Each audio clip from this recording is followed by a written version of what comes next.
ನಮಸ್ಕಾರ ಎಲ್ಲರಿಗೂ, ನಾನು ನಿಮ್ಮ ಪ್ರೀತಿಯ Dachchu from Kanakapura. Welcome to my YouTube channel travel with Dachchu. So ನಾನಿವಾಗ ಇದ್ದೀನಿ ಡೆಲ್ಲಿಲಿ.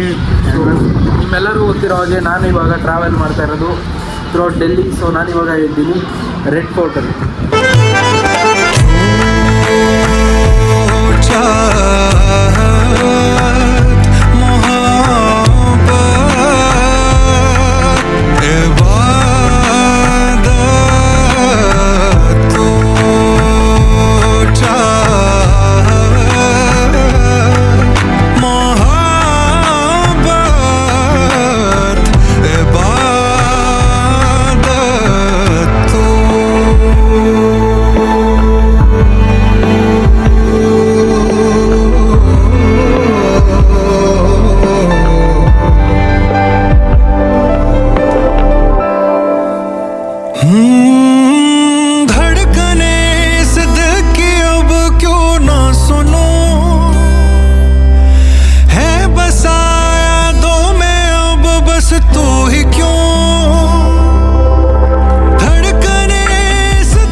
ಗುರು ಇದೇನೋ ಬಾತಿಂಗ್ ಟಬ್ ಅಂತ ಗುರು, ಏನಂತ ಗೊತ್ತಿಲ್ಲ. ಉರ್ದುಲೆಲ್ಲ ಬರ್ದಿದೆ ನೋಡು.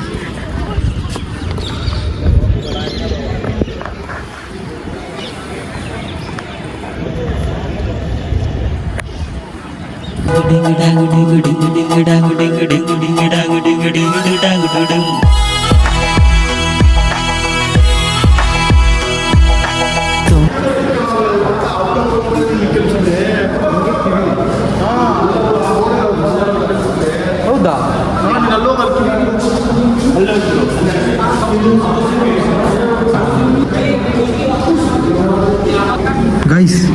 ಗೈಸ್ ಇಲ್ಲೇನೋ ಅವ್ರು ಮಾತಾಡಿದ್ರೆ ನಮಗೆಲ್ಲ ಕೇಳಿಸ್ಕೊಳ್ಳಿ ನೀವು. ಸೆಲ್ವಾ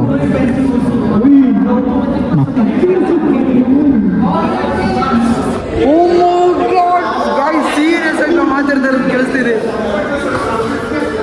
ನಾವು ಸೀರಿಯಸ್ ಆಗಿ ಮಾತಾಡೋದು ಕೇಳಿಸ್ತೀವಿ. ಈ ಥರ ಎಲ್ಲ ಹಿಂದಿನ ಕಾಲದಲ್ಲಿ ಇನ್ಫಾರ್ಮೇಷನ್ ನೋಡಿ ಮಾಡೋಕ್ಕೆಲ್ಲ ಈ ಥರ ಯೂಸ್ ಮಾಡಿದ್ರು ಅಂತ ತಲೆನ ನನಗೆ ಗೊತ್ತೇ ಇರಲಿಲ್ಲ ಅಂದ್ಕೊಳ್ಳಿ.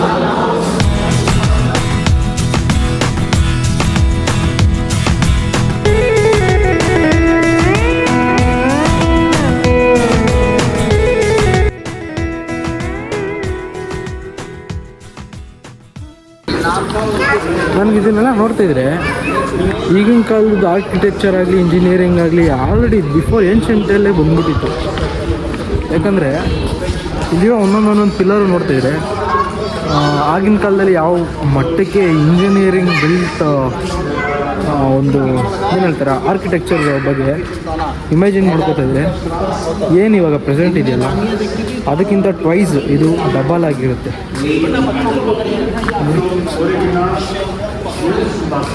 ಯಾವ ಆರ್ಕಿಟೆಕ್ಚರ್ಗೂ ಕಮ್ಮಿ ಇಲ್ಲ ನಮ್ಮ ಇಂಡಿಯಾದಲ್ಲಿ.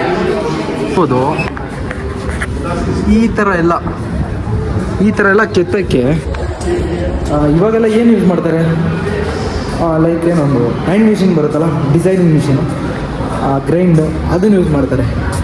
ಆಗಿನ ಕಾಲದಲ್ಲಿ ಏನು ಯೂಸ್ ಮಾಡಿ ಇವೆಲ್ಲ ಮಾಡಿದ್ರು, ಬಿಲ್ಟ್ ಮಾಡಿದ್ರು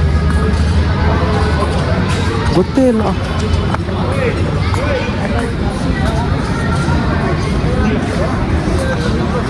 ಗುರು ಅಮೇಜಿಂಗ್ ಆಗೈತೆ ಅಂದ್ಕೊಳ್ಳಿ. ನೋಡಿ ಬ್ಯಾಕ್ ಸೈಡಲ್ಲಿ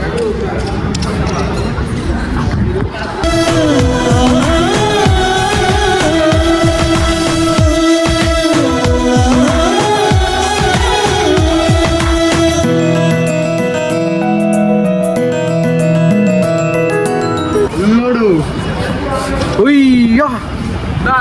ಗೈಸ್ ಇಲ್ಲೊಂದು ವ್ಯೂ ಐತೆ, ಈ ವ್ಯೂನ ತೋರಿಸ್ತೀನಿ ನಿಮಗೆ. ನಾನು ನಮ್ಮ ಹುಡುಗರು ನೋಡ್ಬಿಟ್ಟು ನನಗೆ ಕರೆದ್ರು ನಾನು ಶಾಕೆ ಆಗೋದೆ ಅಂದ್ಕೊಳ್ರಿ.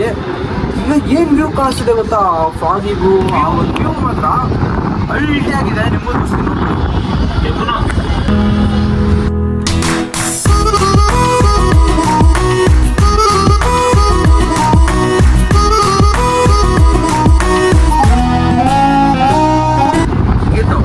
ತಾಜ್ ಮಹಲ್ ಅಲ್ವಾ? ಈ ಆರ್ಕಿಟೆಕ್ಚರ್ ಇದೆಲ್ಲ ಎಲ್ಲಿಂದ ಅದು ಏನು ಉದ್ಭವ ಆಯಿತು. ಆಗಿನ ಕಾಲದಲ್ಲಿ ಏನ್ಷಿಯಂಟ್ ಟೈಮಲ್ಲಿ ಇಂಥ ಆರ್ಕಿಟೆಕ್ಚರ್ ಎಲ್ಲ ಅನ್ಬಿಲೀವಬಲ್ ಅಂದ್ಕೊಳ್ಳಿ. ಇದೆಲ್ಲ ಒಂದ್ಸತಿ ಏನೋ ಟ್ರಾವೆಲ್ ಮಾಡಿದ್ರೆ ಎಲ್ಲ ಒಂದ್ಸತಿ ನೋಡಬೇಕು.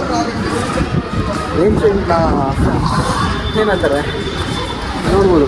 ಈಗಿನ ಕಾಲದ ಮಕ್ಕಳಿಗೆ ನೀವು ಫೋನಲ್ಲಿ ಕೂಡ ನೀವೇನು ಕಾರ್ಟೂನ್ಗಳನ್ನ ತೋರಿಸ್ತೀರಲ್ವ, ಅದ್ರ ಬದಲು ನಮ್ಮ ಇಂಡಿಯಾದ ಅದ್ಭುತವಾದ ಕಲೆಗಳ ಜೊತೆಗೆ ಈ ಥರ ಒಂದು ಟ್ರಾವೆಲಿಂಗ್ ಪ್ಲೇಸಸ್ ನೀವು ಕರ್ಕೊಬಂದ್ರೆ ದೇ ವಿಲ್ ಫೀಲ್ ಏನಂತಾರೆ, ಅವ್ರಿಗೂ ಒಂದು ಮೆಚ್ಯೂರಿಟಿ ಮೈಂಡ್ ಸೆಟ್ಟು ನಮ್ಮ ಇಂಡಿಯಾದ ಏನ್ಷಿಯಂಟ್ ಟೈಮಲ್ಲಿ ನಾವು ತಿಳ್ಕೊಬೋದಲ್ಲ. ಐ ಡೋಂಟ್ ನೋ ಇದು ಇನ್ನೂ ಎಷ್ಟು ವರ್ಷದ ತನಕ ಇರುತ್ತೆ ಅಂತ ನಮಗಂತೂ ಹೇಳೋಕ್ಕಂತೂ ಸಾಧ್ಯ ಇಲ್ಲ. ಸೊ ಇರೋ ಅಷ್ಟರಲ್ಲಿ ನೀವು ದಯವಿಟ್ಟು ನಿಮ್ಮ ಮಕ್ಕಳನ್ನಾಗಲಿ ಫ್ಯಾಮಿಲಿನಾಗಲಿ ಕರ್ಕೊಬಂದು ಈ ಥರದೊಂದು ಜಾಗದಲ್ಲಿ ನೀವು ಎಕ್ಸ್ಪ್ಲೋರ್ ಮಾಡಬೇಕು. ಐ ಥಿಂಕ್ ಏನು ಬಂದು ಶಿಕ್ಷೆ ಮಾಡೋದನ್ನ ಇದೀಗ ಇಲ್ಲಿ ಕೂಡಿಸ್ತಾ ಇದ್ರು ಅಂತ ಅನಿಸುತ್ತೆ.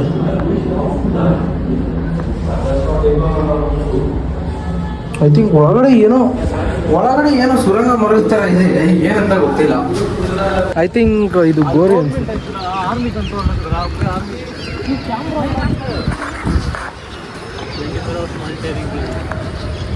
ಅಯ್ಯೋ ಗುರು, ಕ್ಯಾಮ್ರಾನ ಗುರು ಇದು.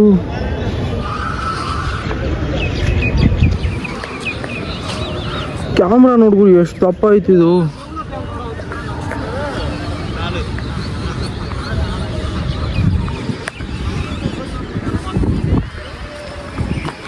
ಗೈಸ್, ನಮಗೆ ಗೊತ್ತಿರೋ ಪ್ರಕಾರ ಏನು ಬ್ಯಾಕ್ ಸೈಡ್ ಕಾಣಿಸ್ತಿದೆಯಲ್ಲ ನಿಮಗೆ, ಅದು ಬಂದ್ಬಿಟ್ಟು ಆರ್ಮಿ ಕಂಟ್ರೋಲಲ್ಲಿದೆ. ಇಷ್ಟು ಗೌರ್ಮೆಂಟ್ ಕಂಟ್ರೋಲಿಗೆ ಬಂತು ಅಂದರೆ, ಸೊ ಇನ್ನು ಬ್ಯಾಕ್ ಸೈಡ್ ಮಿಕ್ಕಿದ್ದು ಆರ್ಮಿ ಕಂಟ್ರೋಲಲ್ಲಿದೆ. ಸೋಲ್ಜರ್ಸ್ಗಳಿರ್ತಾರಂತೆ. ಸೊ ಅಲ್ಲಿ ಪ್ರಮುಖವಾದ ಮೀಟಿಂಗ್ಗಳನ್ನ ಮಾಡ್ತಾರಂತೆ. ಸೊ ಅಂದರೆ ಹೆಂಗಂದರೆ ನಮ್ಮ ಇಂಡಿಯಾದಲ್ಲಿ ಯಾವುದಾದ್ರು ಬಾಂಬ್ ಅಟ್ಯಾಕು, ಬಾಂಬ್ ಸ್ಕ್ವಾಡ್ ಏನಾದರೂ ಅಥವಾ ಬೇರೆ ದೇಶದಿಂದ ಆಗಲಿ ಥ್ರೆಟ್ಸ್ ಏನಾದರೂ ಬಂದರೆ, ಸೊ ಆ ಒಂದು ಮೀಟಿಂಗ್ನೆಲ್ಲ ಕಂಪ್ಲೀಟಾಗಿ ಅದೇ ಒಂದು ಬ್ಯಾಕ್ ಸೈಡಲ್ಲಿರೋ ಫೋರ್ಟಲ್ಲಿ ಮಾಡ್ತಾರೆ ಅಂತ ನನಗೆ ಗೊತ್ತಿರೋ ಪ್ರಕಾರ ಇಷ್ಟೇ. ಸೊ ಆ ಫೋರ್ಟಲ್ಲಿ ಯಾವ ಥರ ಮೀಟಿಂಗ್ ಮಾಡ್ತಾರೆ ಅಂದರೆ, ನಮ್ಮ ದೇಶದ ಪ್ರೆಸಿಡೆಂಟಿಂದ ಹಿಡ್ದು ಪ್ರೈಮ್ ಮಿನಿಸ್ಟರಿಂದ ಹಿಡ್ದು ಇನ್ನು ಮುಖಂಡ ಯಾರ್ಯಾರು ಪ್ರಮುಖವಾದ ಗಣ್ಯ ವ್ಯಕ್ತಿಗಳು ಯಾರ್ಯಾರು ಇರ್ತಾರೋ ಅವ್ರನ್ನೆಲ್ಲ ಸೇರಿಸಿ ಸಭೆಯನ್ನು ನಡೆಸುವ ಅದೊಂದು ಜಾಗ ಅದಾಗಿರುತ್ತೆ. ಅದೇ ಜಾಗ ಇದು.